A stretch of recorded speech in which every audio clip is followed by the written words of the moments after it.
Good morning, my brothers and sisters. Welcome to episode number 13 in the book of 1 Timothy. We're going through qualifications of pastors, teachers, shepherds, and yesterday we looked at submission being an essential life skill that's generally learned in the home, and the pastor should be teaching his children this, and it's an important character and quality and a qualification of elders.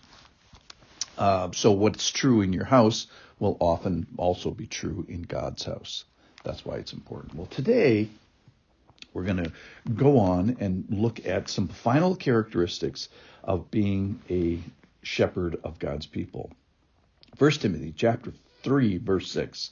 He must not be a recent convert, or he may become puffed up with conceit and fall into the condemnation of the devil. Moreover, he must be well thought of by outsiders, so that he may not fall into disgrace, into a snare of the devil. So the puffed up part of that, I'm going to title this Stung by 1,000 Bees.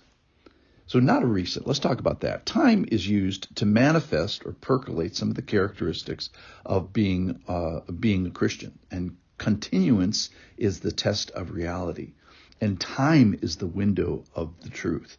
So it's probably better to have a guy who's not newly planted, and you wait on the new plants until there's some spiritual fruit, and wait for there's some spiritual trophies under his belt to see if he's going to stand the test of time. All right, he must not be a recent convert, or he may become puffed up with conceit. So not puffed up. Remember we talked a couple days ago about teaching. So one of the characteristics of pastors in particular is that they are supposed to be skilled in teaching, be able to teach. And if you're teaching and you have exposure to the Lord and exposure to the Word, three things should happen, in my opinion. You should be struck by your sin. You should be shattered by the encounter, that is, broken to pieces.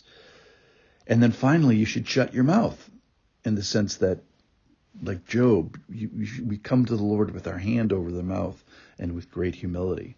Well, puffed up is exactly the opposite of that. It's where you're conceited, you're prideful, and you've fallen into an arrogance, and it's actually an insane arrogance. It's crazy that you're doing it this way. So, for example, to be prideful is to be wrong, like insanely wrong. Like, what are you thinking? And swollen with conceit. So the picture I want to leave is to being stung by 1,000. You ever see somebody with an allergy and they get, step on a beehive and they get stung by 1,000 bees and they puff up like this, sort of a monster? That's the view of this prideful person. So the appointment to being a leader, elder, overseer, shepherd, and teacher, that's one office, is a temptation in and of itself. So you don't want a person who gets swollen by the bee stings of pride. Do you want a guy who's stung by bees, or a guy who is on his knees? That's my little soundbite. So it's not just a wielding and a using of the authority. The concern is that this person could start well regarding pride, but not finish well. So you're looking for pride before you pick the person. Then you want humility on the first day, and you'd like to have humility on the last day as well. So it's best not to start with a person who demonstrates ongoing unrepented pridefulness, and then engage him in pride-tempting leadership. Or, here's what it says can happen. You can fall into the condemnation of the devil. That is, you can fall into the same hole, the same error that he fell into. And so it's a very specific snare.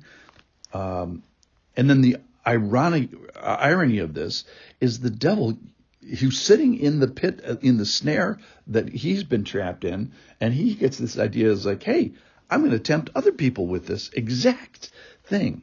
He's the president of the Pride Club at school, and it's a trap he knows well, and he wishes pastors to be fooled, to be ensnared in this. Why? Because of the disgrace that follows it. So there's three steps to this. There's this trap, the temptation to start with. That's step number one. Then there's the tumbling, the trap, and then the tumbling. The tumbling is the fall. That's before it becomes public. and then there's the TV or the thoughts of others. That's when it becomes public. And it's this disgrace part. So think about this. Who gets disgraced when a pastor falls? Is it just him, or is it the people that he represents and the people that he leads as well?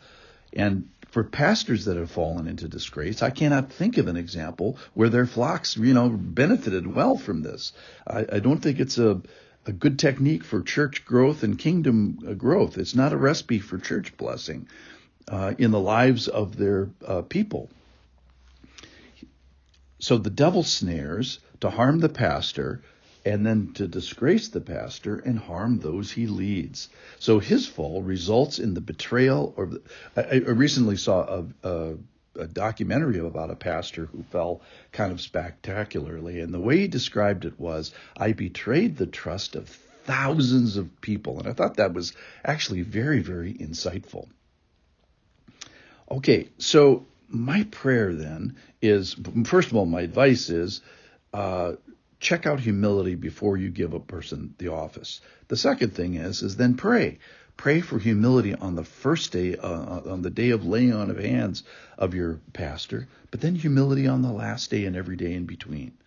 And the eyes, let's keep aware that these men who we put in this office, and I've prayed for my elders today, that they would have eyes to see the condemnation of the devil. That is the same error of his ways, the same snare that he fell into, and give my elders a door of escape, and that they may take the humble door.